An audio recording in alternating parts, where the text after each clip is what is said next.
Today, on the Barricade Guard Show, I'm going to discuss how to store, collect, and filter water during emergency grid down situations.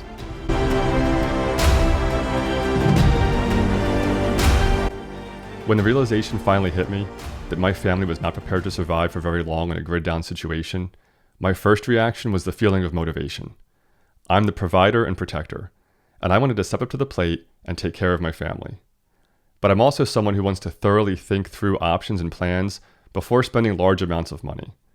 I was reading blogs and watching videos and started to feel a bit overwhelmed with how much gear and supplies I would need to account for all of my family's needs in an emergency situation. So I decided to try to prioritize so that I could work through my list one category at a time and feel like I was making plans and purchases that I felt confident about. And when it comes to prioritizing needs for survival, water is clearly at the top of the list.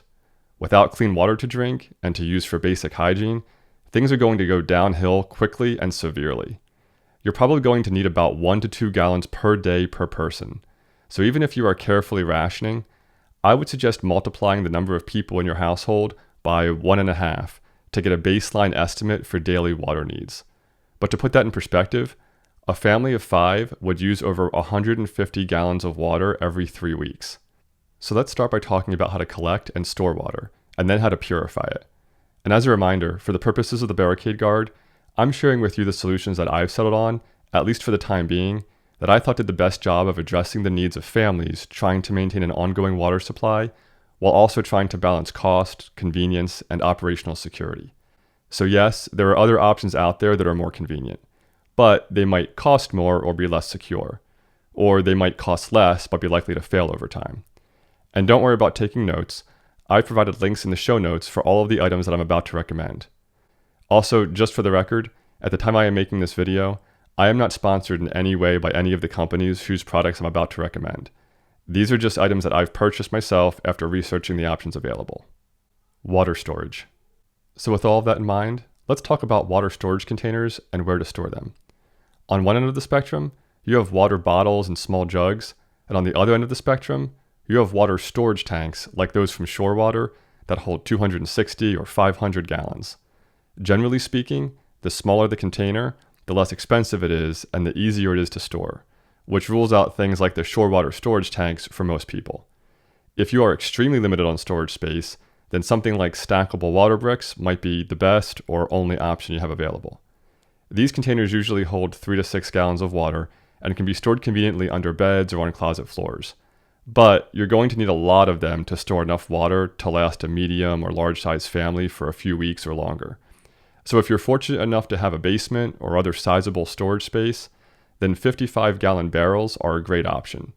Make sure they are BPA-free and preferably made from High Density Polyethylene Plastic. And it's a good idea to give them a good cleaning with some combination of dish soap, white vinegar, and unscented bleach with water, and then a thorough rinsing before filling them with water for storage. I recommend choosing ones that have large screw-off lids and spigot holes near the bottom of the barrels. The combination of these two features make it easier to clean and service the inside of the barrels and replace the spigots if they are low quality or start to leak over time. Personally, I've replaced the plastic spigots that came on my barrels with brass and stainless steel ones that will last longer and be more reliable. And I used thread sealant tape to ensure that they wouldn't leak. I would suggest getting at least 2 or 3 water barrels set up like this and placing them in your basement on top of double stacked cinder blocks. This does 3 things. First, it gets your water containers off the concrete floor. Second, it raises them up high enough that you can easily use 5-gallon buckets with the spigots. 5-gallon buckets can be used for everything from food storage to wash clothes and emergency toilets. So having your water storage set up in a way that makes it easy to use with 5-gallon buckets will just make life easier if you're ever living through an SHTF event. And third, storing your barrels in the basement keeps them in a temperature-controlled environment, which will lessen breakdowns that can result from excessive heat or repeated freezing. And if you happen to have a sump pit in your basement, storing your water barrels next to the sump pit isn't a bad idea. On one hand, it provides an easy drainage point if one of the barrels would spring a leak while in storage, and on the other hand, if you're living through a rainstorm during a grid down situation, you can bucket water from your sump pit into your water barrels to both collect the water and prevent it from overflowing into your basement. Don't worry, you aren't going to drink that water straight from the barrel. Just put an old towel or t-shirt over the barrel opening to catch any large sediment, and the real purification will come later prior to drinking. Why don't I store these barrels outside so that I can easily direct water from my downspouts right into the barrels? The answer is operational security.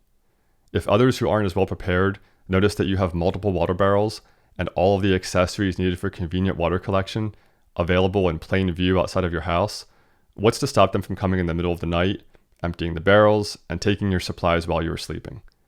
Are you prepared to defend your supplies outside of your home 24/7?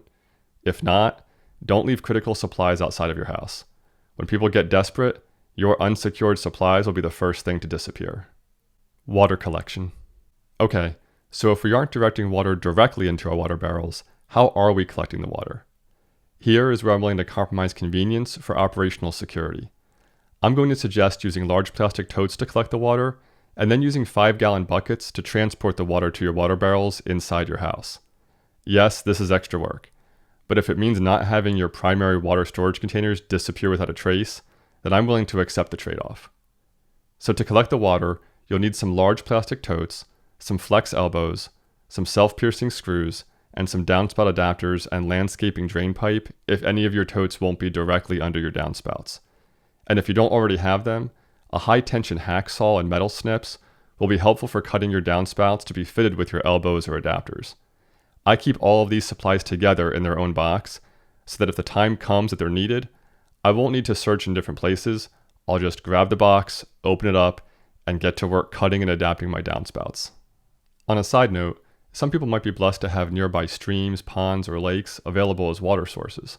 Maybe you even have a well that can be used with a hand pump. If this is you, feel free to explore these options. Depending on the depth of the water source and how far it is from your house, collecting and transporting the water might be relatively easy, or it might be a time-consuming and tiring process. I'm not saying to rule it out, but just think through the logistics, and if possible, test it out before your life depends on it. Water filtering. Now that we've collected and stored our water, let's get it ready to drink. And for this, I recommend Berkey water filters. These countertop gravity filtration systems use pairs of black Berkey element filters that remove or reduce over 200 common contaminants, and they're good for up to 6,000 gallons of water. To extend the life of the filters, you can pre-filter your water through old shirts or towels to remove as much sediment as possible. Berkey water filters are generally considered the gold standard for gravity-fed water filtration and don't require any tools or electricity to use, making them ideal for grid-down situations. They come in a variety of sizes, and unopened filter elements can be stored indefinitely. If there's a more cost-effective solution for emergency preparedness water filtration, I haven't found it. Along with the Berkey, Sawyer mini water filters are a great backup or portable option to have on hand. They are small, relatively inexpensive, and remove 99.999% of bacteria, protozoa, and microplastics for up to 100,000 gallons of water. They can be used as a slow gravity-fed filter with a squeeze bladder or directly attached to many disposable water bottles. Once again, I think these hit a sweet spot for price, effectiveness, and versatility. I keep one of these in my get-home bag, but if you want to use these as a backup for your home system, it will be helpful to have a gravity water bag like the one made by Waterdrop to use for your gravity system. These bags could also be used to collect water from streams near your home. Now that your family can stay hydrated, we can turn our attention to making sure they have nourishment as well. So join me next time when we take a look at how to store and prepare food for your whole family for 3 months or longer. Have you thought of other solutions for storing and filtering water? Are there brands or products that you trust and recommend? Let me know in the comments below. Also, if you found this video helpful, please take a moment to like, subscribe, and share it with someone who might benefit from it as well. It really does help out me and the channel. Don't forget to follow the Barricade Guard on Facebook, X, and Instagram. The links are in the show notes below. And until next time, fortify your soul, body, and family.